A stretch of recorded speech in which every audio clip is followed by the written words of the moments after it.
Hello everyone, very warm welcome to all of you in today's amazing session guys. और हम लोग बात करने जा रहे हैं मोल कॉन्सेप्ट के बारे में। आज एक नया चैप्टर स्टार्ट होगा एंड फिजिकल केमिस्ट्री का बेस स्टार्ट होगा। ठीक है, अब तक हम लोग रिसेंटली इंडअप किए हैं केमिकल बॉन्डिंग को and very very very sorry for delay in the video. और मैं बहुत दिन से नहीं डाल पाया था, आई एम रियली सॉरी। सो आज हम लोग मोल कॉन्सेप्ट का नया चैप्टर स्टार्ट कर रहे हैं। अब तक केमिकल बॉन्डिंग हम लोग एंड अप कर ही चुके हैं। चलिए तो स्टार्ट करते हैं, let's start now. Before starting the chapter, मेरा मानना है कि बहुत सा कैलकुलेशन में दिक्कत आती हैं और बहुत से ऐसे प्रीफिक्सेस एंड सफिक्सेस हैं जो हम लोगों को जानना बहुत ज़रूरी होता है for reduce the calculations part of view. Okay, क्योंकि ये आपके एग्जाम पॉइंट ऑफ टाइम में बहुत ही ज़्यादा मैटर करती हैं। क्योंकि सोचो, अगर 10 की पावर 4 मैंने लिख दिया तो इसे तो काटना आसान है। 10 के पीछे 4 जीरो लगा दो, दैट्स वेरी इजी। बट अगर 10 की पावर 9 हो तो 9 जीरो लगाना एंड फिर डिवाइड करना 8 जीरो से एंड वन बाई वन काटते रहना, ये दिस मेक नो सेंस, कोई सेंस नहीं है। बल्कि इसके लिए हम लोग क्या करते हैं, 10 की पावर ले लेते हैं और उस 10 की पावर को भी डिनोट करने के लिए, यानी यूनिट्स को रिड्यूस करने के लिए एक छोटा सा सफिक्स या प्रीफिक्स लगा लेते हैं, जिसकी वजह से हमारे कैलकुलेशंस में बहुत ही आसानी हो जाती है, यूनिट्स में बहुत ही आसानी हो जाती है। मतलब एवरीथिंग, इसका सेंस अच्छा रहता है, लेकिन वो फालतू लगाने का कोई मैटर रहता नहीं है। ठीक है, सो उसी के बारे में आज हम लोग बात करेंगे। Standard prefixes to reduce the basic units, basic unit को रिड्यूस करने का। फॉर एग्जांपल, शायद हो सकता है कुछ एरिया आपको ना दिख रहा हो। ओके, सो क्या करते हैं, I think it is sufficient. अब दिख रहा है? अरे दिख रहा है, ठीक है। नाउ कुछ मल्टीपल्स हैं, जैसे 10 की पावर की कुछ मल्टीपल्स होती हैं और उनको हम लोग कुछ प्रीफिक्स दे देते हैं और उसका सिंबलाइज फॉर्म में कुछ लिख देते हैं। और ये कहाँ यूज होने वाला है मैं अभी बताऊंगा। ठीक है, जैसे फर्स्ट ऑफ ऑल हमारा आता है 10 to the power 24। Okay, what is the 10 to the power 24? 10 की पावर 24 से क्या लेना देना, हम लोग इसका प्रीफिक्स निकाल देते हैं। प्रीफिक्स लगा दिया कि अगर कहीं जोटा मीटर लिखा हो, जोटा मीटर यानी 10 की पावर 24 मीटर्स। ओके, सो इन प्रीफिक्सेस की बात हो रही है। इसका रिलेवेंस कहाँ है, ये अभी आगे धीरे धीरे धीरे धीरे कर कर आएगा। ठीक है, सो पेशेंस रखते हैं। ओके, देन आता है हमारा 10 to the power 21, जिसे हम जेटा कहते हैं। Okay, symbolized by capital Z. 10 to the power 18 called exa, symbolized by capital E. And 10 to the power 15 peta, symbolized by capital P, and 10 to the power 12 tera, symbolized by capital T। इन सब का अभी आप बोल रहे हो कि क्या बता रहा है, बिना बिना बकवास किए जा रहा है पूरा का पूरा, बिना मतलब की बात। तो इन सब का आपके क्वेश्चन में ज़्यादा रेलिवेंस नहीं होता। बट अब यहाँ से जो आगे स्टार्ट होगा ना, जैसे 10 to the power 9, ये मैटर करता है। क्यों मैटर करता है? क्योंकि कि जब हम बात करते हैं कि मेरे को 4 GB डेटा मिला है, 4 GB का मतलब क्या हुआ बता सकते हो? 4 GB का मतलब हुआ कि 4 GB, जी मतलब गीगा।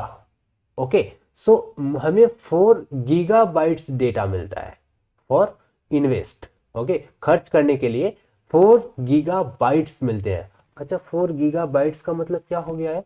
4 GB का मतलब, गीगा का मतलब क्या है देखो, 10 to the power 9। सो हम यहाँ लिख देंगे 4 × 10 to the power 9 बाइट्स मिलते हैं हमें खर्च करने के लिए। खुश हो जाओ। ठीक है, सो 10 to the power 9 बाइट्स मिलते हैं खर्च करने के लिए। ठीक उसी तरीके से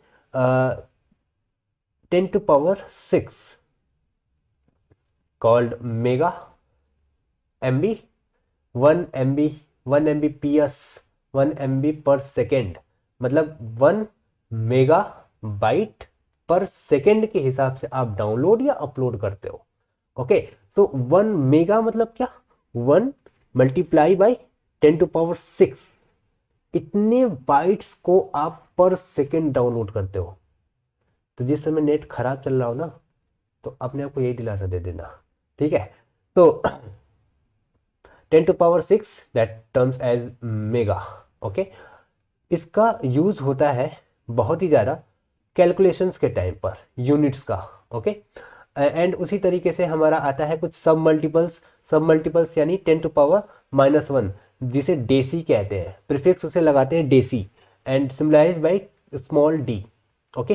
आपने सुना होगा मोल कॉन्सेप्ट, अभी हम लोग जैसे जैसे पढ़ेंगे नंबर ऑफ मोल्स जब निकालना आएगा, तो वहां पे वॉल्यूम का टर्म ना कभी कभी डेसी मीटर लिख देगा, कभी कभी डेसी लीटर लिख देगा, हो सकता है कह दे कि 1 डेसीमीटर क्यूब में, ओके। सो 1 डेसी मतलब क्या हो गया, तो कुछ लोग रट लेते हैं कि भैया मीटर के नीचे जाओगे तो 10 का भाग देंगे, मीटर के ऊपर जाओगे तो 10 का गुणा करेंगे। कोई बकवास करने की जरूरत नहीं है। डेसी मतलब समझ जाओ 10⁻⁻1 होता है, दैट्स इट। कहीं पर भी 1 डेसीमीटर दिख रहा है, सीधे सीधे लिख दो 1 × 10⁻⁻1 मीटर। डेसी हटाओ, 10⁻⁻1 लगा दो, मीटर लगा दो। अगर कहीं लिखा है 1 × 10⁻⁻10 10⁻⁻1, then its term as 1 decimetre. 1 deci, not a metre और लो, ओके। सो केवल डेसीमीटर के साथ नहीं यूज होता, डेसीमीटर हो सकता है, डेसी लीटर हो सकता है, डेसी ग्राम हो सकता है। यानी डेसी के बाद अपना यूनिट लगा लो जिस यूनिट में लगाना हो। डेसी का मतलब बस इतना होता है 10⁻⁻1, okay. 10⁻⁻2 centi, 10⁻⁻3 milli, 10⁻⁻6 micro denoted by mu, 10⁻⁹ nano, 10⁻12 pico and 10⁻15 फर्मो। It's not fermi, it's a फर्मो। क्यों मैं इसे हटा रहा हूं, बिकॉज फर्मी हमारे डिस्टेंस का मेजरमेंट है एंड फर्मो एक 10 की पावर है, ओके। ये कोई यूनिट नहीं है, इसे आप किसी के भी साथ लगा सकते हो विदाउट एनी मैटर, ओके। सो फर्मो मतलब 10⁻⁻15, इसीलिए हम लिखते हैं 1 फर्मी इक्वल्स टू 10⁻⁻15 मीटर। जब मीटर लग जाता है तो हम उसे फर्मी बोल देते हैं, और नहीं तो फर्मो, ओके। नाउ आगे चलते हैं। उसी तरीके से मल्टीपल से हमारा किलो, 10⁻3, उसे हम किलो बोलते हैं। अगर 1 किलोमीटर बोला जाता है तो हम लोग बोलते हैं 1000 मीटर। क्यों बोला 1000 मीटर भाई, क्योंकि किलो का मतलब 10⁻3 होता है, ओके। उसी तरह हेक्टो का मतलब 10⁻2, डेका का मतलब 10⁻1, ओके, यानी 10 का मल्टीप्लायर, ओके। उसी तरह एटो 10⁻18, 10⁻21 को जेप्टो, 10⁻24 को योक्टो। आपके काम की चीज ये सब तो नहीं है, ये सब मतलब जानकारी में होना चाहिए, डेट्स इनफ। काम की चीज ये बस सब, ठीक है। काम की बात किलो है, हेक्टो है, डेका है, मिली, सेंटी, माइक्रो, नैनो, फर्मो, पिको, ओके, एंड ये गीगा, मेगा, ओके। ये सब काम की चीज है, ये इन सब का ज़्यादा यूज नहीं होता, योटो, टेरा, एक्सा, पेटा, ओके। खैर, नॉलेज के लिए कभी भी ले सकते हो तो, ओके। सो इसका रिलेवेंस एक बार मैं बता देना चाहता हूँ कि देखो, अगर मुझे दे दिया कभी भी, अगर कहीं पर भी गलती से दे दिया कि अगर मैंने लिख दिया वहाँ पे 1 डेसीमीटर, दिखना भी तो चाहिए भाई, ओके, 1 डेसीमीटर, डीएम। सो 1 डीएम मतलब क्या हो गया, डेसी। डेसी मतलब क्या हो गया, 10⁻⁻1, ओके, इतना मीटर, ठीक है। अच्छा, 1 किलोमीटर बराबर क्या, 10⁻3 मीटर। अगर मैंने कह दिया कि 1 किलोमीटर में कितने सेंटीमीटर होंगे, तो फिर कैसे निकालेंगे। तो हम जान रहे हैं 1 किलोमीटर बराबर 10⁻⁻3 मीटर, ओके। अच्छा, और 1 सेंटीमीटर बराबर 10⁻⁻2 मीटर, ठीक है। अच्छा, तो इस मीटर को ना यहाँ से इसे हम कह सकते हैं 10⁻⁻2 इंटू 1 मीटर। इसे उठा करके यहाँ भेज दो, करो भागो, ठीक है। सो 1 1 मीटर इक्वल्स टू हो गया 100 सेंटीमीटर। ओके, और इसी को उठा करके यहाँ छेप दो, यानी 1000 मीटर था ही, मल्टीप्लाई बाई 1000 इंटू 1 मीटर, उठा करके इसे रख दो, इतने सेंटीमीटर हो जाएंगे। ओके, सो ऐसे कैलकुलेशन को करते आसान बना देता है। 1 kilometre, centimetre, hectometre, decametre, decimetre, millimetre. Okay, micro, nano, pico, tera, hexa, exa, atto, zepto, yocto, giga. बड़ा अच्छा लग रहा है। ओके, सो आगे चलते हैं, ज़्यादा टाइम बिताना इसमें फालतू है। कुछ कन्वर्जन फैक्टर है जो कि हमें कैलकुलेशंस के टाइम पे हमें याद होने चाहिए, क्योंकि कि बाद में याद नहीं आता तो फिर हम लैग बिहाइंड कर जाते हैं। कन्वर्जन फैक्टर की बात कर रहे हैं, जैसे 1 मीटर में 39.37 इंचेस होते हैं। ओके, 1 इंच में 2.54 सेंटीमीटर होता है। 1 लीटर में 1000 ml होते हैं। ओके, 1 लीटर में 1 10⁻³ मीटर होता है। इसका मतलब क्या, 1 मीटर में 1000 लीटर, ये ना। अरे इसको उठा करके यहाँ भेजो। ओके, यहाँ भेजेंगे तो ये 10⁻³ हो जाएगा, यानी 1 मीटर क्यूब में, 1 क्यूबिक मीटर में 1000 लीटर होते हैं। इसे नोट कर लो भाई, क्योंकि ये ना आपको हर जगह मोल कॉन्सेप्ट में, हर कैलकुलेशन में मिलेगा। नहीं, मोल कॉन्सेप्ट में नहीं, सोल्यूशन में मिलेगा, थर्मोडायनेमिक में मिलेगा, केमिकल काइनेटिक्स में मिलेगा, केमिकल इक्विलिब्रियम, आयनिक इक्विलिब्रियम, हर जगह ये मिलने वाला है। जहां जहां वॉल्यूम का टर्म आएगा ये उठा करके दे देगा। ओके, नाउ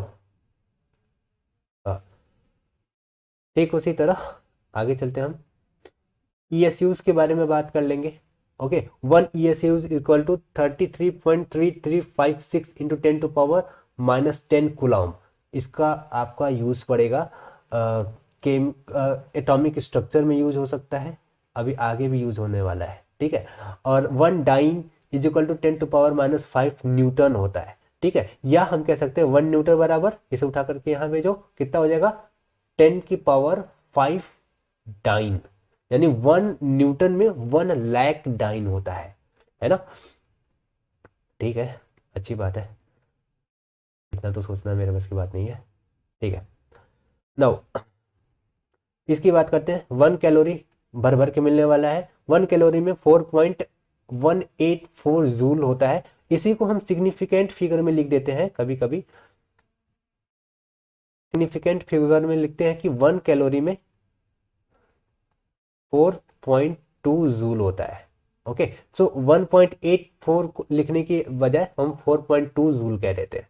ठीक है, उसी तरह से इलेक्ट्रॉन वोल्ट 1 AMU, इस AMU का यूज करेंगे हम अभी जब मोल कॉन्सेप्ट के बारे में आगे पढ़ेंगे, जब हम मॉलिक्यूलर वेट, एटॉमिक वेट के बारे में पढ़ेंगे तो एटॉमिक मास यूनिट को डिस्कस करेंगे। सो वहां पर हम ये रखेंगे जरूर से। ठीक है, और 1 kilowatt hours, 1 horse power, joule, ये अर्ग वाला थर्मोडायनेमिक में का सबसे बेहतरीन रिलेशन, थर्मोडायनेमिक में हर बार पूछेगा। ATM 1 atmospheric pressure equals to 1.013 pascal. इसका यूज कहाँ होगा, फ्लूइड मैकेनिक्स में खतरनाक यूज होने वाला है, गैसेस स्टेट में यूज होगा, थर्मोडायनेमिक्स में यूज होगा। ओके, एंड केमिकल इक्विलिब्रियम में यूज हो सकता है, हर जगह यूज होगा इसका।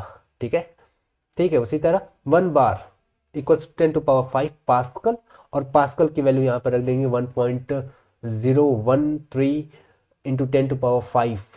ओके, आगे चलते हैं। गुड, कहाँ गया, चलो अब मेन पर आते हैं हम। अभी तक ये कैलकुलेशन का पार्ट था, ताकि कैलकुलेशन को आसान बनाया जा सके। कुछ रिलेशंस को बताया मैंने इसीलिए, क्योंकि कि इसका भर भर के अभी यूज होने वाला है।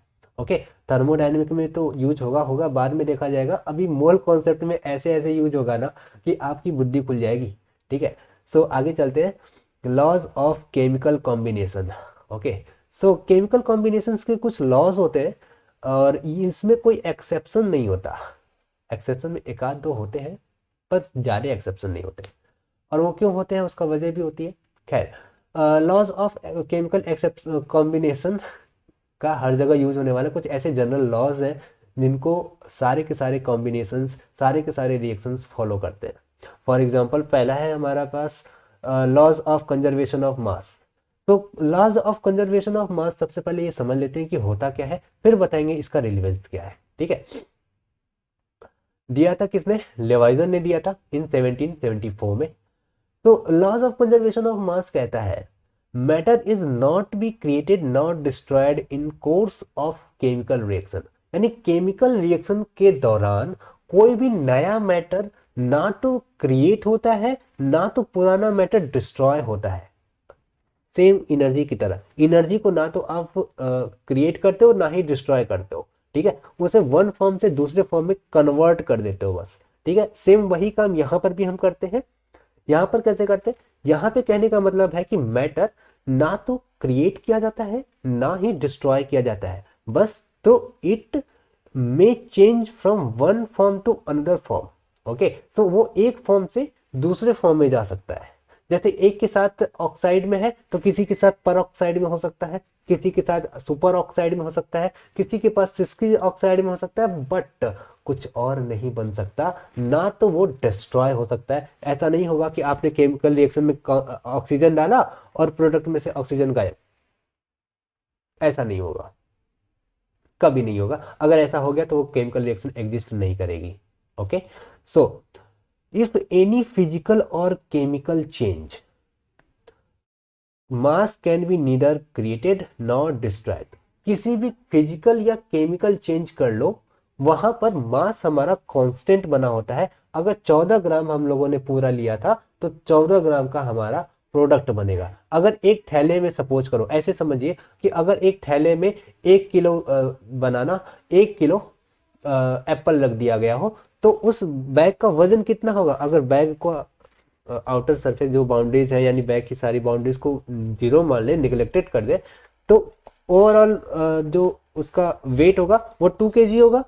ओके, सो प्रोडक्ट भी 2 ही kg आएगा, है ना। ऐसा नहीं कि आपने बैग में 1 किलो बनाना 1 किलो सेव रखा तो हमारा वेट करने पर 1.5 किलो आ रहा है ना, ऐसा नहीं होता है। ठीक है, तो ये हमारी केमिकल रिएक्शन की लॉज है। लॉज क्या जनरल परसेप्शन है, पर इसी को लॉज का नाम दे दिया गया है, laws of conservation of mass. कि अगर कभी भी कोई भी केमिकल रिएक्शन चल रही है, वहां पर कोई भी मैटर ना तो डिस्ट्रॉय किया जा सकता है ना ही क्रिएट किया जा सकता है, बस वो मैटर वन फॉर्म से दूसरे फॉर्म में कन्वर्ट हो जाता है। ठीक है, ओके, कुछ एग्जांपल्स करते हैं इसके ऊपर, लेकिन उससे पहले इसका मतलब क्या हुआ। Total mass of reactant equals to total mass of product, बोला ना, जितना रिएक्टेंट हम लेंगे उतना ही प्रोडक्ट बनेगा, ना उससे ज्यादा ना उससे कम। 14 ग्राम ऑक्सीजन डाले हो तो ऐसा नहीं है कि प्रोडक्ट में ऑक्सीजन गायब हो जाएगी, 14 ग्राम मिलेगी, और नहीं मिलेगी तो इंक्वायरी केस कर दो सर, केस कर दो उसके ऊपर। ओके, नाउ इन केस, ओह पहले केस हो गया, in case if total reactant is not consumed completely, then the relationship will be total mass of reactant। अच्छा देखो, कहना चाह रहा है कि ऐसा भी होता है कि कभी कभी रिएक्शन कंप्लीट नहीं होती, कुछ रिएक्टेंट हमारे बचे रह जाते हैं। अगर दोनों में से सेम प्रोपोर्शन में नहीं लिया गया है तो कुछ हमारे बच जाते हैं जो कंज्यूम नहीं होते, क्योंकि लिमिटिंग रीजेंट हमें तय करता है कि कितना बनेगा। इन सब का बात आएगी आगे, अभी से डरना मत। ठीक है, सो कुछ अगर रिएक्शन या फिर रिएक्टेंट बचे हुए हैं, कंज्यूम नहीं हुए हैं, तो उस समय भी हमारा law of conservation of mass act करता है। कैसे एक्ट करता है, टोटल मास ऑफ रिएक्टेंट हमने जितना लिया था, total mass of product form जितना बना प्लस जितना बचा उसके बराबर होगा। ऐसे समझो, मैंने बोला एक बैग में 1 kg एप्पल लिया, 1 kg बनाना लिया, ठीक है, और ½ kg एप्पल खा गया, ओके, और बाकी सब बच गया। ठीक है, तो टोटल जोड़ा जाए तो ½ kg वो खाया, ½ kg बचा हुआ है, 1 kg प्लस 1 kg बनाना, मिला करके भी 2 आया ना। तो वही बता रहा है कि total mass of reactant, okay, जितना हमने रिएक्टेंट लिया था इक्वल्स टू उसका mass total mass of product form, जितना प्रोडक्ट बना है और जितना बचा है, दोनों को जोड़ दो, वही हमारा टोटल मास ऑफ रिएक्टेंट है, और है भी। है भी, ठीक है। इसके ऊपर एक क्वेश्चन करते हैं तो फिर समझ में आएगा। For example 1.7 gram of silver nitrate dissolve in 100 gram of water. Okay, so 1.7 gram of silver nitrate dissolved in 100 gram of water is taken. 0.585 gram of sodium chloride dissolved in 100 gram of water is added to it. Okay, अच्छा, and chemical reaction occur, chemical reaction को होने दिया गया, done. फिर क्या कह रहा है, 1.435 gram of AgCl and 0.85 gram of NaNO3 form. तो इतना ग्राम AgCl बना, इतना ग्राम NaNO3 बना। So that the result illustrate law of conservation of mass. Okay, तो ये बताइए कि जो रिजल्ट है वो कंजर्वेशन ऑफ मास के ऊपर डायरेक्टली डिपेंड करती है, ठीक है। चलिए सॉल्व करते हैं, आओ करके देखें। नाउ हम पहले ये चेक करते हैं कि टोटल मास ऑफ रिएक्टेंट कितना था।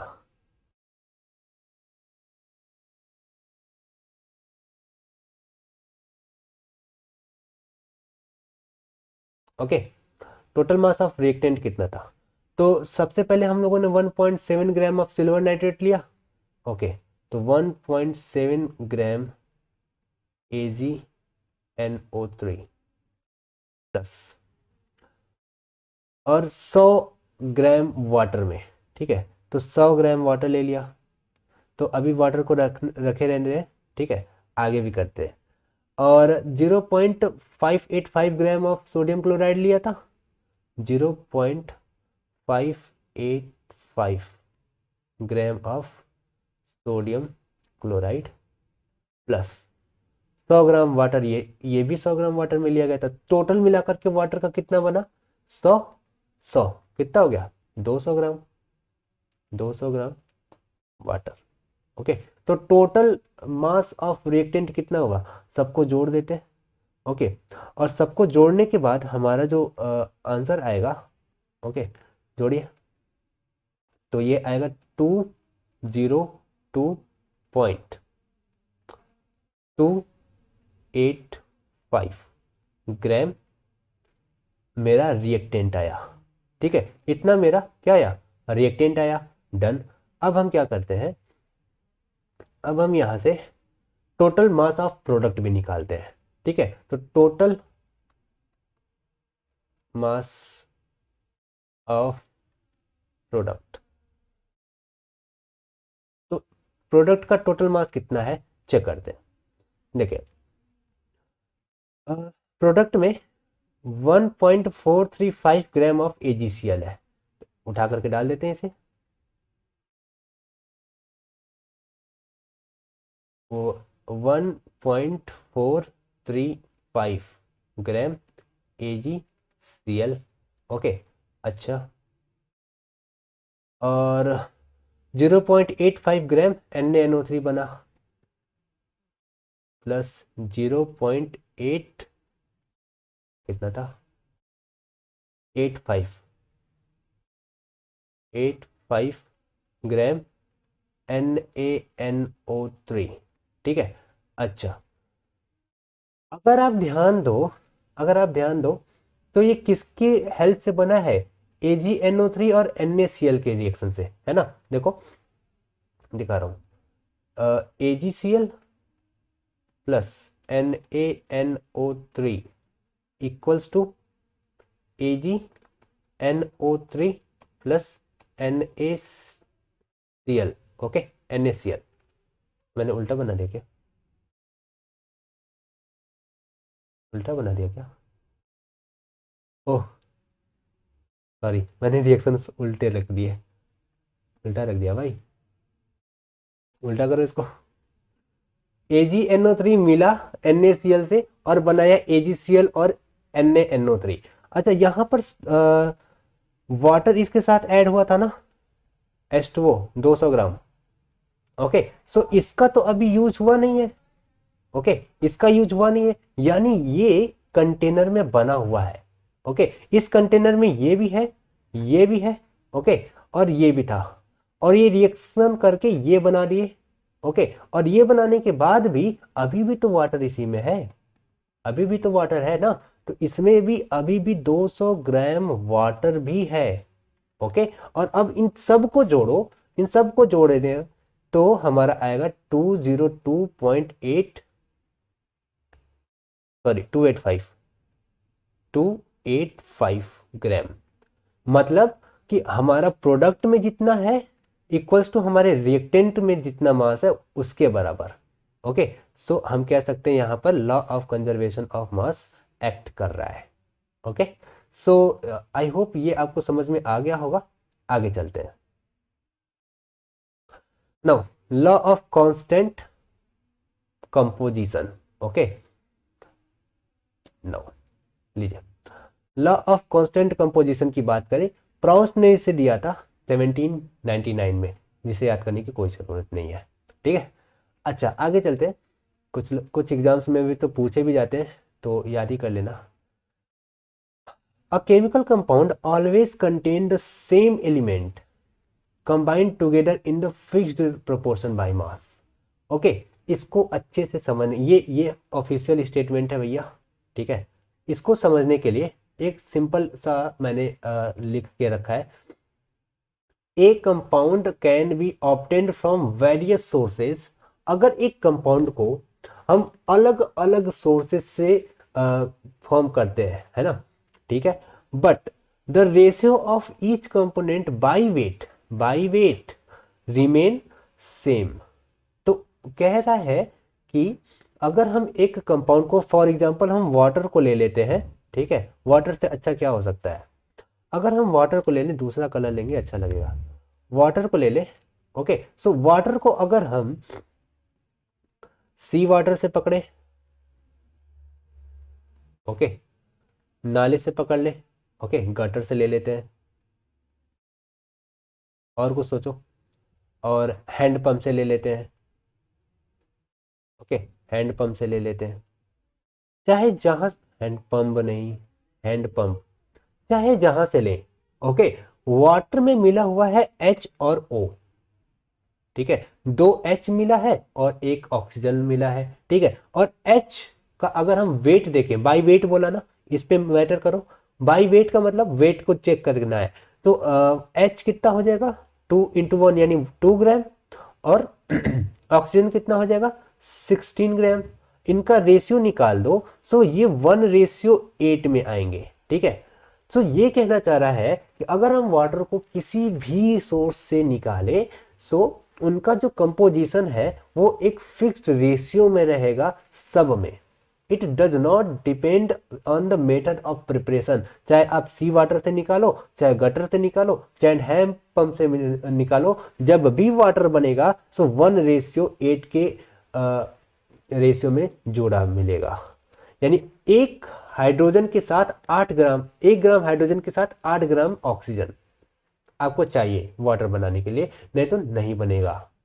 ठीक है, नहीं तो नहीं बनेगा, मजेदार बात है। ठीक है, तो लॉ ऑफ कांस्टेंट कंपोजिशन होने का मतलब क्या क्या बताना चाह रहा है कि अगर कोई भी कंपाउंड किसी भी सोर्सेज से निकाला गया हो, ओके, तो उसमें जो उपस्थित जो सारे अलग अलग एलिमेंट हैं उनका ratio by weight, simple ratio हमेशा सेम रहेगा, फिक्स रहेगा। वो चाहे किसी भी सोर्स से निकालो, जैसे वाटर को मैं सी वाटर से निकालूं, गटर से निकालूं, हैंड पंप से निकालूं, है ना, कहीं से भी निकालो, अपने बॉडी को भी ऐसे निचोड़ दोगे ना, तो उसमें से भी जो वाटर निकलेगा उसमें H और O 1:8 के रेशियो में मिलेंगे, उसके अलावा नहीं मिल सकते, वरना वो वाटर नहीं बनेगा, फॉर्म ही नहीं होगा वो।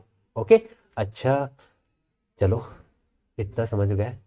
ठीक है, इसमें एक एक्सेप्शन आ जाता है, और अब आप मुझे क्रिटिसाइज कर सकते हो कि केमिस्ट्री में एक्सेप्शन आता है, तुम कहते हो नहीं आता है, नहीं आता है। आइसोटोप्स क्यों एक्सेप्शन शो करते हैं? आइसोटोप एक्सेप्शन इसलिए शो कर सकते हैं क्योंकि कि इनका एटॉमिक नंबर तो सेम होता है पर एटॉमिक वेट डिफर करता है। अब जब एटॉमिक वेट ही डिफर कर जाएगा तो मामला तो बदल जाएगा ना। अब मान लो अगर मैं एक H2O ले लिया और एक D2O ले लिया, तो फिर कहो कि नहीं नहीं नहीं, नहीं बात तो गड़बड़ है, तुमने जो कहा कांस्टेंट कंपोजिशन कहाँ पर है, काहे का कंपोजिशन, D2 लियो, 1s2 2s2 वाला है, 1h1 1s2 सॉरी 1h1 और 1s2 वाला है ड्यूटेरियम। तो आइसोटोप है तो वो तो वेट डिफर कर दिया ना, तो वेट डिफर कर दिया तो फिर कांस्टेंट कंपोजिशन का है का, ठीक है। तो ये गड़बड़ कर देता है, आइसोटोप वहां पर एक्सेप्शन शो करते हैं। नाउ आगे चलते हैं और इसका भी एक सवाल कर लेते हैं तो ज़्यादा बेटर रहेगा। 0.18 gram of copper wire was allowed to react with nitric acid. Okay.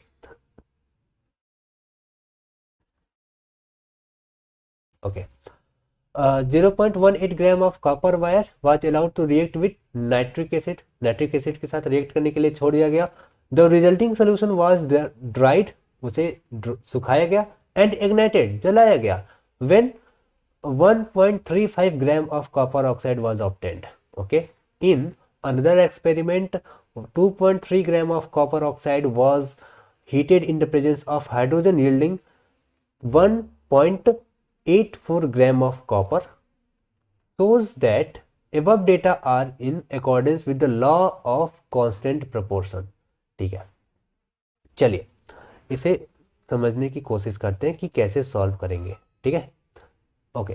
तो यहाँ पे कह रहा है कि पहले 1.08 ग्राम ऑफ कॉपर वायर को रिएक्ट करवाया गया HNO3 के साथ, यानी नाइट्रिक एसिड के साथ। तो हम भी वही करेंगे, आंख बंद करके। चलो करते हैं। कॉपर को रिएक्ट करवाया गया HNO3 के साथ, ठीक है। तो ये बनाया CuNO3, ठीक है, यानी कॉपर नाइट्रेट बनाया, डन। एंड देन वापस से इसे हीट किया, सुखाया गया, इग्नाइट किया गया यानी गर्म किया गया, और क्या हुआ, ये बन गया हमारा कॉपर ऑक्साइड यानी CuO। भाई गर्म करोगे तो ऑक्सीजन के प्रेजेंस में गर्म करोगे ना, तो ये बन जाएगा CuO। नाउ जैसा कि क्वेश्चन में दिया है 1.08 ग्राम ऑफ कॉपर वायर लिया गया था, तो 1.08 ले लेते हैं, पता नहीं दिख रहा है कि नहीं, फिर भी 1.08 ले लेते हैं नाउ। और इग्नाइट करने के बाद जो भी बन रहा है कितना आया, 1.35 ग्राम, 1.35 ग्राम कॉपर ऑक्साइड निकला।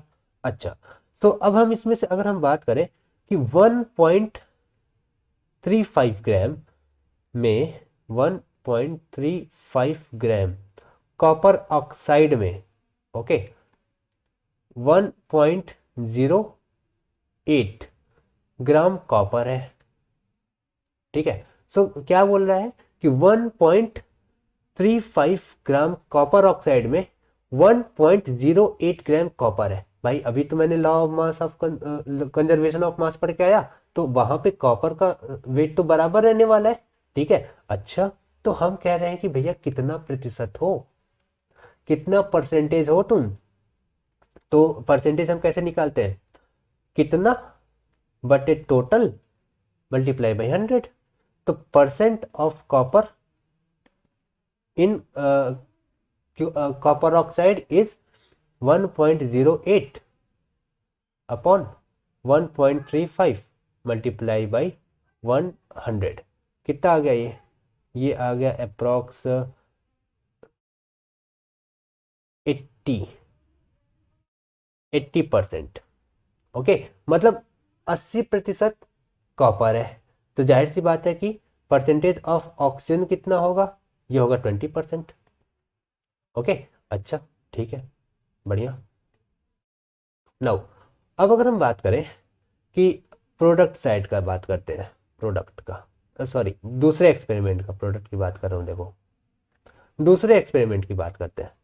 दूसरे एक्सपेरिमेंट में कह रहा है 2.3 gram of copper oxide was heated in the presence of hydrogen yielding 1.84 gram of copper. अच्छा, तो 1 पहले हमने कॉपर लिया, ओके, सॉरी कॉपर ऑक्साइड लिया और उसे हाइड्रोजन के साथ ट्रीट करवाया, तो हमारा यहाँ पे कॉपर बन रहा है, ठीक है। अच्छा, और वो भी कह रहा है कि कॉपर हमारा, देखो कॉपर कितना, sorry 2.3 gram of copper oxide लिया और 1.84 ग्राम ऑफ कॉपर बना। लिख लेते हैं, 2.3 ग्राम कॉपर ऑक्साइड लिया था और 1.84 ग्राम कॉपर बना था। नहीं तो बना था भाई, चेक करो। गुड।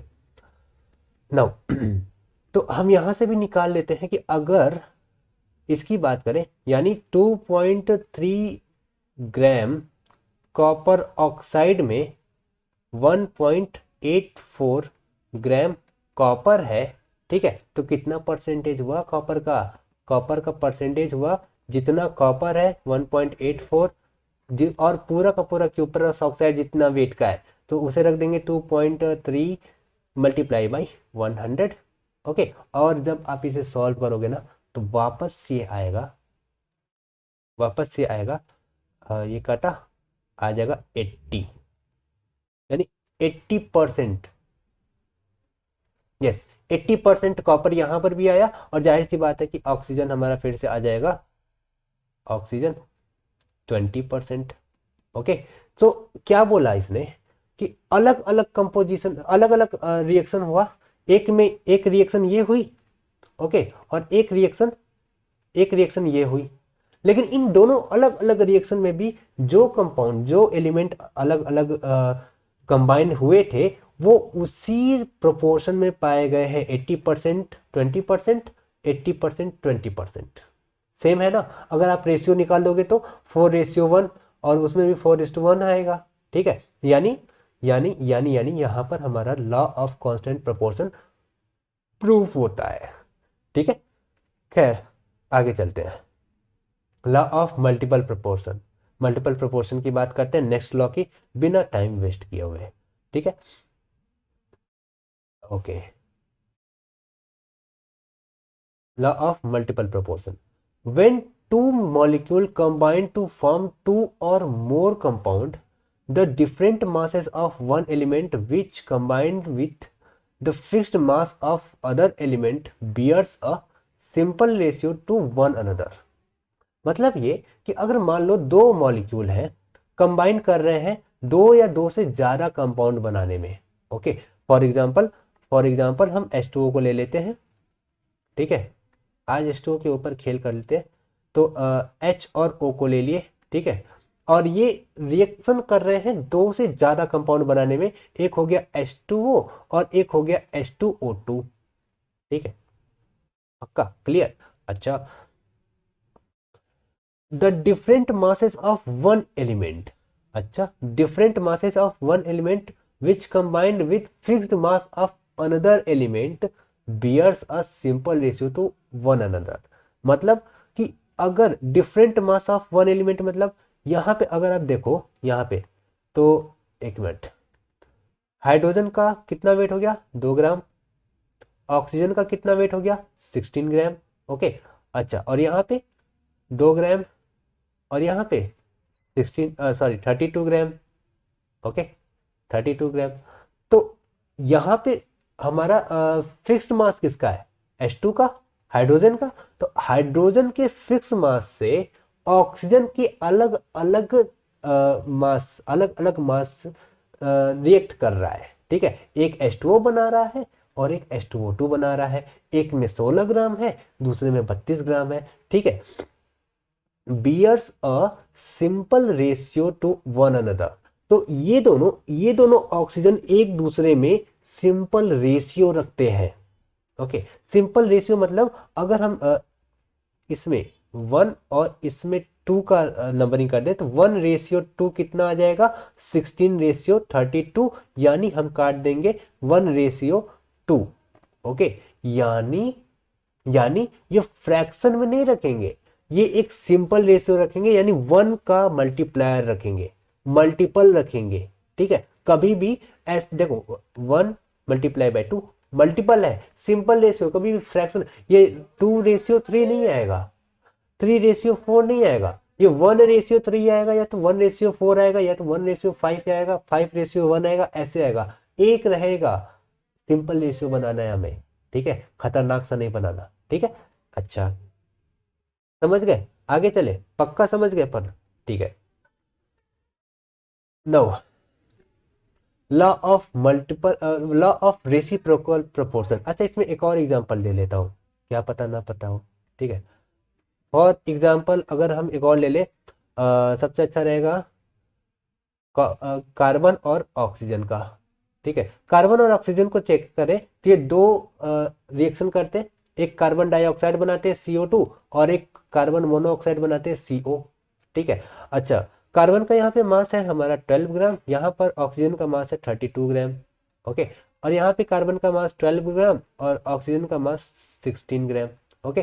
तो अगर हम चेक करें तो यहाँ कार्बन का फिक्स्ड मास है, ओके, लेकिन ऑक्सीजन के दो डिफरेंट मास है, ओके। और इन दो डिफरेंट मास का रेशियो निकाले 32:16, तो ये फिर आया 2:1, simple ratio, not in fraction, not in fraction, okay. So ये मुझे बता रहा है कि भैया जब भी ऐसा आएगा तो सिंपल रेशियो रहेगा, अदरवाइज वो मॉलिक्यूल एग्जिस्ट नहीं करेगा, ओके। जैसे N और O को ले लेते हैं, N और O को खींचना तो सही नहीं है पर फिर भी मैं बताऊंगा, ठीक है, ओके।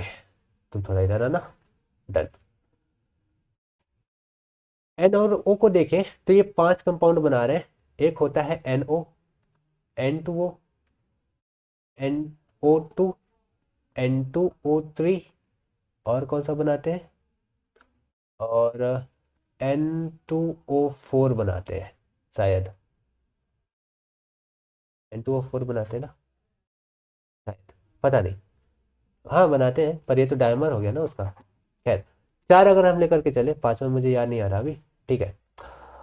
तो एक हो गया NO, दूसरा N2O और NO2, और एक NO3 होता है यार, NO3, ओके। और दूसरा होता है N2O3।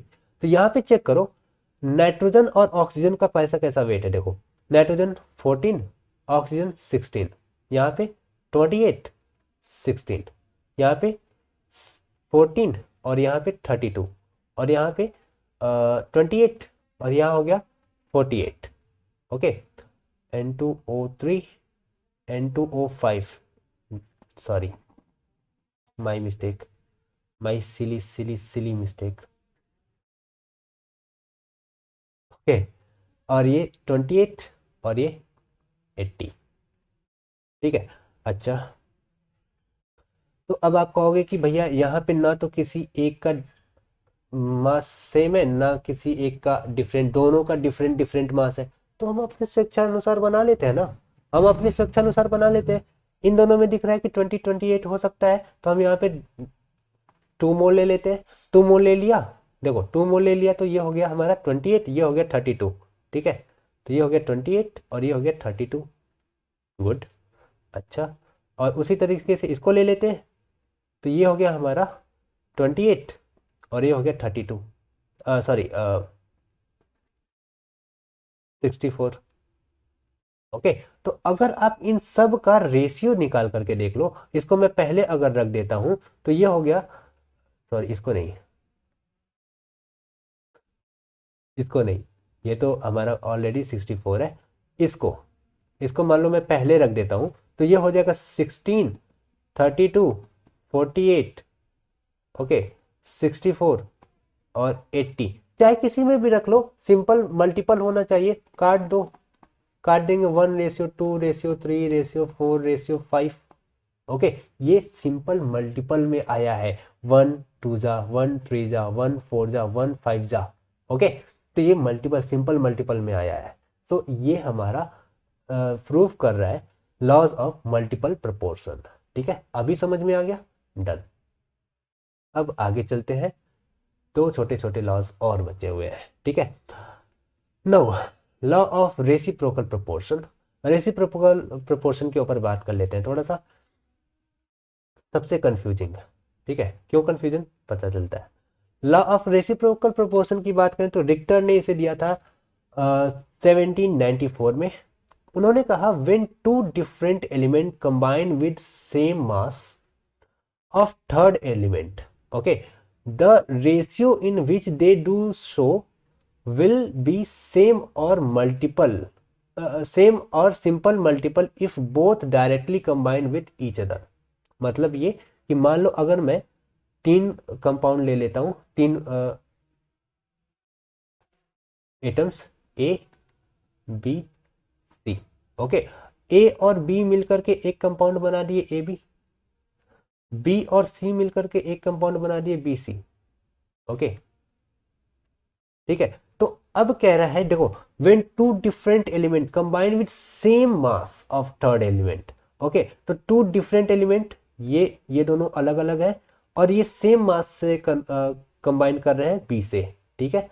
अच्छा, तो कह रहा है the ratio in which they do will be same और सिंपल मल्टीपल। अगर ये दोनों कंबाइन करते हैं, ओके, तो इनके मासेस का रेशियो सिंपल मल्टीपल होगा इन दोनों के रेशियो से। मतलब फॉर एग्जांपल अगर मैं एच ओ एस ले लूं, ठीक है, एच ओ एस ले लूं, और अगर मैं चेक करूं एच और ओ में बना हमारा, एच ओ एस नहीं ले, हाँ, एच ओ एस में ले तो ये हो गया हमारा H2O बना, ठीक है। और अगर H और S को लेके तो ये हो गया हमारा H2S, ठीक है। तो यहाँ पर अगर हम चेक करें तो हाइड्रोजन और ऑक्सीजन का रेशियो कितना है, देखो 2:16 है, और यहाँ पे 2:32 है, ओके। अच्छा, तो अभी मैं जानना चाह रहा हूं कि इन दोनों रिएक्शन के बाद ऑक्सीजन और सल्फर में कितना रेशियो बना, तो 16:32, ओके, या 1:2 बना, सिंपल रेशियो बना, डन। अब ये वाला मल्टीपल प्रोपोर्शन को शो कर रहा है, ठीक है। अब अगर ये दोनों आपस में रिएक्ट करते हैं, ओके, और SO2 बना लिए, डन। इसमें इनके वेट का रेशियो क्या होगा, इसमें इनके रेट का रेशियो हो जाएगा 32:32, ओके, ओके, यानी 1:1 है ना। तो अगर आप चेक करो तो इन दोनों में एक सिंपल मल्टीपल है कि नहीं, एक सिंपल रेशियो का मल्टीपल है कि नहीं, देखो देखो देखो, सिंपल रेशियो का मल्टीपल रेशियो है कि नहीं। इसमें दो का मल्टीप्लाई है ना, कहीं पर भी आपको फ्रैक्शन दिख रहा है क्या, फ्रैक्शन कहीं पर दिख रहा है, नहीं दिख रहा है ना। तो इसका इसका मतलब तो अभी तक आप समझ के ही आ रहे हो, सिंपल मल्टीपल होना चाहिए। अगर दो डिफरेंट एटम किसी एक फिक्स्ड मास के एटम से अलग अलग रिएक्शन करते हैं, तो वो जब भी आपस में रिएक्शन करेंगे तो वो एक सिंपल रेशियो यानी सिंपल मल्टीपल में रहेंगे, ठीक है। कहने का मतलब ये, डन। इसके ऊपर कुछ सवाल करके देखते हैं, ठीक है। The percentage composition, okay, the percentage composition of, ये तो वही हो गया, okay, the percentage composition of NH3 H2O and N2O3 is given below, ठीक है। NH3 का दे रखा है, N2O का दे रखा है, और H का दे रखा है, ठीक है। H2O N2O3, ठीक है। इसमें परसेंटेज N परसेंटेज H दे रखा है, ठीक है। इसमें परसेंटेज O परसेंटेज H दे रखा है, ठीक है। इसमें परसेंटेज O और परसेंटेज N दे रखा है, ठीक है। On the basis of above data prove the law of reciprocal proportion, okay. इस डेटा के हिसाब से हमें प्रूव करना है लॉ ऑफ रेसिप्रोकल प्रोपोर्शन, ठीक है। तो चलिए अभी हम सॉल्व करते हैं।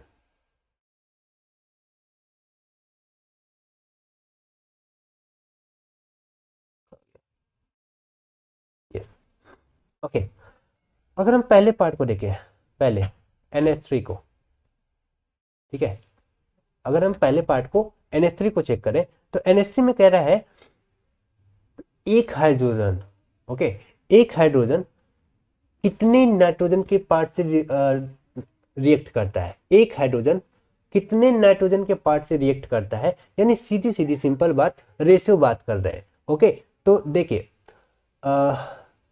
17.65% हाइड्रोजन, ओके, 82.35% ऑफ नाइट्रोजन के साथ रिएक्ट कर रहा है।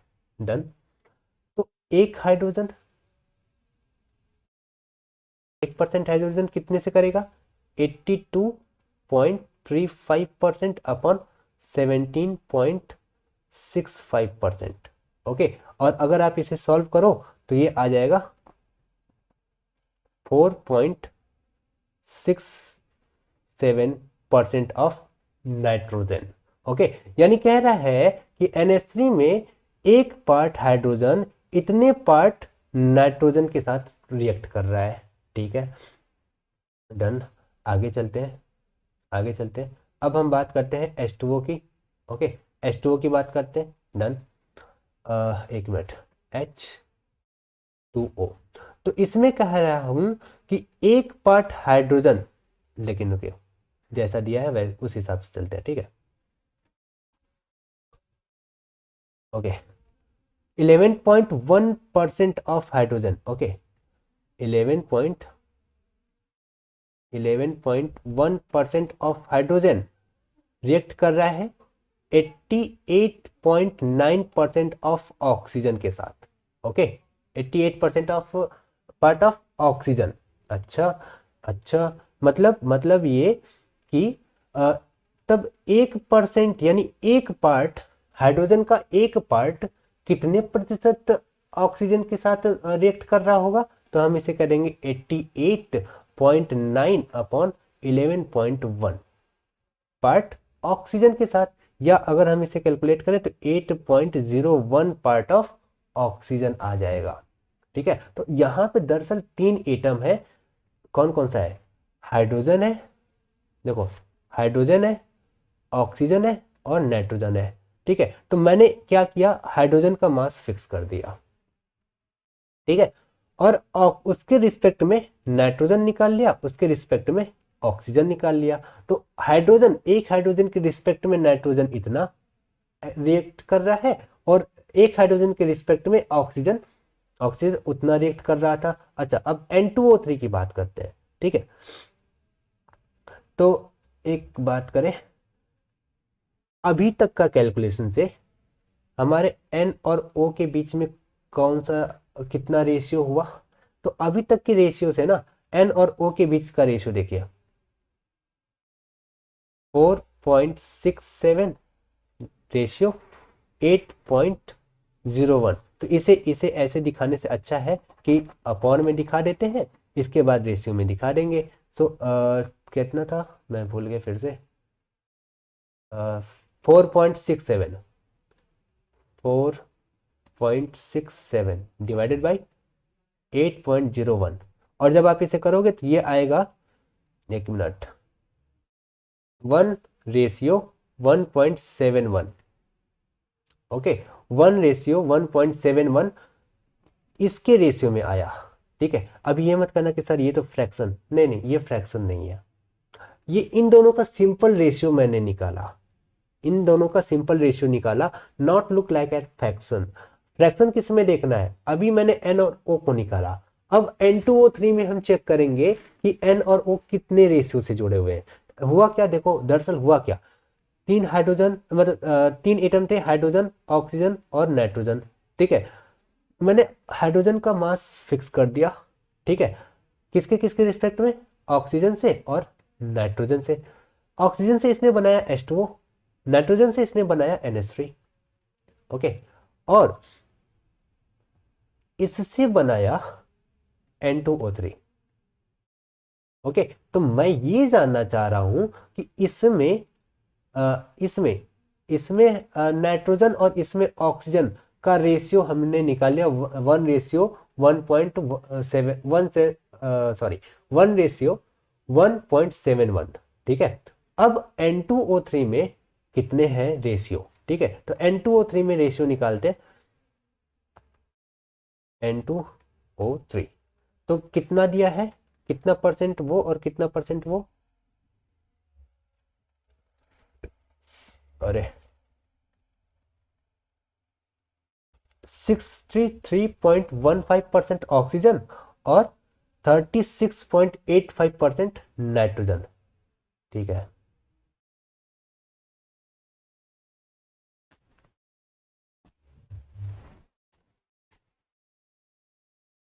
सिक्सटी थ्री पॉइंट, सॉरी 36 था ना, नाइट्रोजन का कितना था?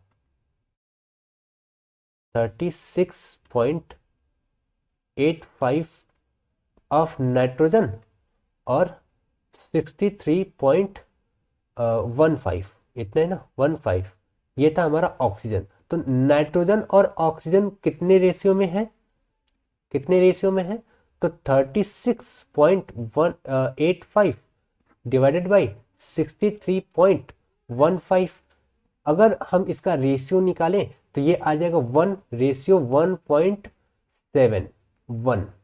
ओके, तो ये इसका रेशियो आ गया एन और ओ को। और अगर आप चेक करो, अगर आप चेक करो तो यही रेशियो आया है, यही रेशियो आया है, कहाँ गया, यहाँ कैसे, अच्छा ये वाला, यही रेशियो आया है ये वाला। तो यानी यहाँ पर सेम आ रहा है, मल्टीपल आ सकता था, दो का मल्टीप्लाई हो सकता था, बट यहाँ पर सेम आ रहा है ना। तो यानी हमारा रेसिप्रोकल प्रोपोर्शन का ये फॉलो करता है। 3 के साथ रिएक्ट किया, एक फिक्स्ड मास से, O से बनाया H2O और N ने बनाया NH3, और ये जब दोनों आपस में रिएक्ट किए तो N2O3 बनाए। लेकिन इन सारे रिएक्शन में इन दोनों का मास का जो रेशियो है वो सेम है, वो सेम है। So it's is fixed. Okay, now अब हम चलते हैं लास्ट टॉपिक के ऊपर, और ये है Gay Lussac law of gaseous volume. Okay, जिसे गे-लुसाक ने दिया था इन 1808। ओके, ये तो काफी वियर्ड लग रहा है। ओके, 1808। नाउ ये किसके लिए, सबसे पहली बात मैं मेंशन कर दूं, ये है हमारा फॉर गैसियस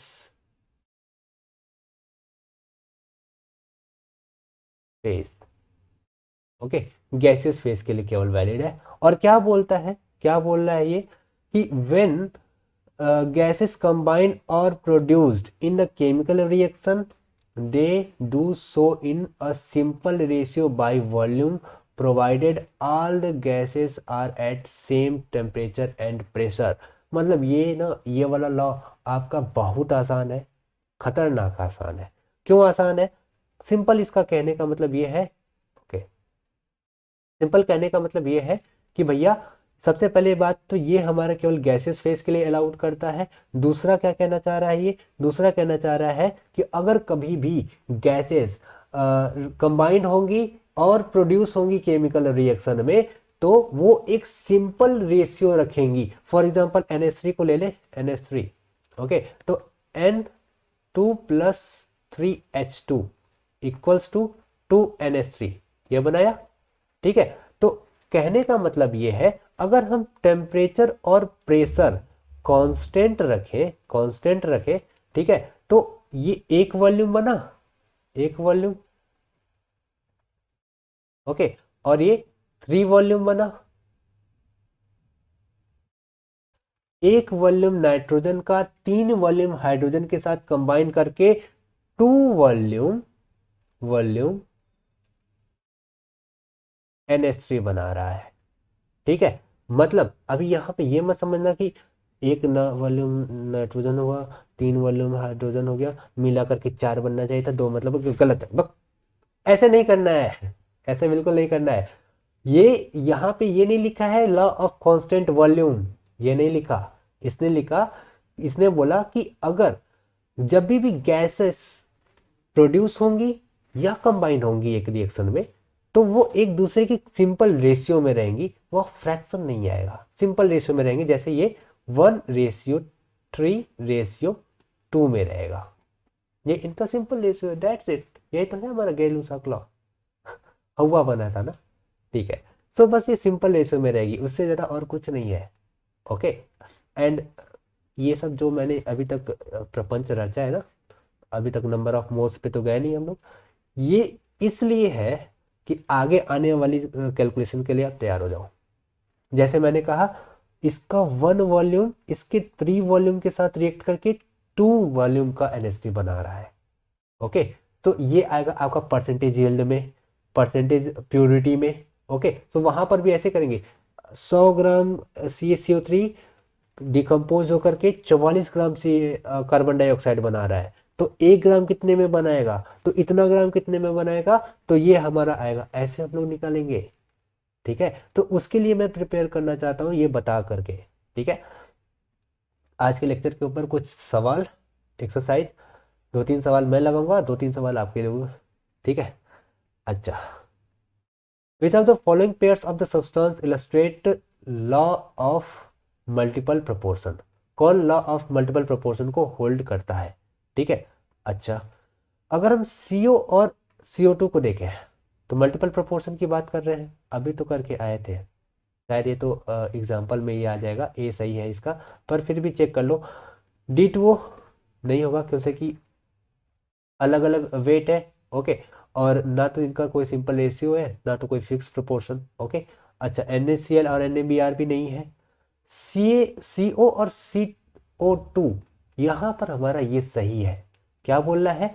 मल्टीपल प्रोपोर्शन होना चाहिए, मतलब एक दो एटम, मतलब एक एटम एक फिक्स्ड मास वाले एटम के साथ अलग अलग डिफरेंट डिफरेंट मासेस के साथ रिएक्ट करता है। यहाँ पर कोई एक एटम नहीं, यहाँ 3 एटम हो गए, यहाँ पर भी 3 एटम हो गए, यहाँ पर भी 3 एटम हो गए, यहाँ MgO यानी MgOH हो गया।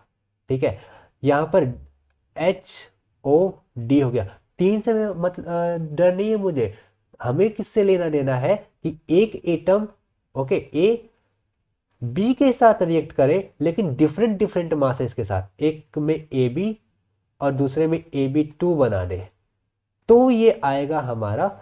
और इनका जब रेशियो निकालूं तो एक सिंपल रेशियो होना चाहिए, मल्टीपल होना चाहिए, सो वो हमारा मल्टीपल प्रोपोर्शन में आ जाएगा। और ये CO इसे फॉलो कर रहा है। देखो C और O आपस में रिएक्ट किए और 2 बनाए, एक CO2 बनाए और एक CO बनाए। ठीक है, और अगर हम चेक करें तो यहाँ पर इसका 12 ग्राम, इसका 32, इसका 12, इसका 16। ओके, 32:16, ये हो गया 2:1, यानी सिंपल सिंपल रेशियो है। ओके, मल्टीपल रेशियो है, तो यहाँ पे ये वाला सही होगा। ओके, नाउ सेकेंड वन, बढ़िया सवाल है। 1 gram of oxide of A contain 0.5 gram of A, 0.4 gram of another oxide of A contain 1.6 gram of A. Data indicates the loss of. Video pause करो, सोचो, आंसर दो, then on करो। ठीक है, मैं सॉल्व करता हूँ, मुझे पॉज होने की तो जरूरत है नहीं। ठीक है, एंड स्टार्ट करते हैं। 1 ग्राम ऑफ एन ऑक्साइड, एक ए का ऑक्साइड है, ठीक है, जो 1 ग्राम का है। ठीक है, और उसमें ये 0.5 ग्राम है। ठीक है, और दूसरा एक ऑक्साइड है जिसमें ए हमारा 1.6 ग्राम है। ठीक है, तो डाटा इंडिकेट क्या कर रहा है? एक दो रिएक्शन कर रहा है, एक रिएक्शन में ये 0.5 ग्राम है, दूसरे रिएक्शन में ये 1.6 ग्राम है। ओके, तो ये क्या शो कर रहा है? ये मल्टीपल प्रोपोर्शन शो कर रहा है। ठीक है, अभी तो पढ़ के आए थे, अभी तो पढ़ के आए थे। ठीक है, तो डाटा इंडिकेट, रेसिप्रोकल प्रोपोर्शन तो कतई नहीं होगा, कतई नहीं होगा। कंजर्वेशन एनर्जी तो नहीं हो सकता, कांस्टेंट प्रोपोर्शन नहीं, तो मल्टीपल प्रोपोर्शन यहां सही है। ठीक है, नाउ आगे चलते हैं। ये वाला आप करोगे कि मैं ही करूं? इसके आगे के 2-3 सवाल मैं एक्सरसाइज के लिए छोड़ रहा हूं, और ये आप ट्राई करो। ठीक है, एंड नेक्स्ट वीडियो में मैं इसका जवाब देकर जाऊंगा। ठीक है, इन सब का, इसका बता दूं? नहीं, ट्राई करूँ तब बताऊंगा। कुछ और है? सही है, चलो बहुत अच्छा। इसका इसका बता देता हूँ, ये वाला बहुत हैवी लग रहा है, इसका बता देता हूँ। सही बताए, इसमें डरने जैसा कुछ है ही नहीं। चेक करो, n gram of substance X react with m gram of substance Y to form Pg, p gram of substance R, यार बड़ा मजेदार सवाल है, इसे आप ही सॉल्व करो। अच्छा मैं कर ही देता हूँ, तो चलो चेक करते हैं। N gram of substance X, X का एन ग्राम, अच्छा N gram M gram of substance Y, अच्छा मतलब एक्स और वाई रिएक्ट किए, ओके, और फॉर्म किए R and S. Now this reaction can be represent as, okay दिखा दिया, the relation which can be establish in the amount of reactant and the product will be. तो अभी हम लोगों ने पहला ही पढ़ा था लॉ ऑफ कंजर्वेशन ऑफ मास, ठीक है, तो वहां से हम निकालेंगे एन ग्राम ये था, एन ग्राम ये था, और एम ग्राम ये था, ठीक है, तो ग्राम हटा देते हैं इसे, खामखा डिस्टर्ब कर रहा है, ठीक है। अच्छा, और पी ग्राम ये निकला और क्यू ग्राम ये निकला, तो हम सीधे सीधे कर सकते हैं N plus M equals to P plus Q, that's it. या एम नहीं है तो ऑप्शन में है, बी वाला आंसर है, बी वाला आंसर है, दैट्स इट, काम खत्म। इतना सब हवा बनाने का कोई जरूरत नहीं थी ना, तो इन सबको अपने से सॉल्व करके जरूर से देखना, ये सब बहुत ही आसान से आप सॉल्व कर लोगे, और सॉल्व कर लेते हो दैट्स वेरी गुड, और सारे के सारे आए हुए सवाल हैं। सो एक बार सॉल्व कीजिए, मैं नेक्स्ट वीडियो में इसका आंसर बताता हूँ। Okay, thank you.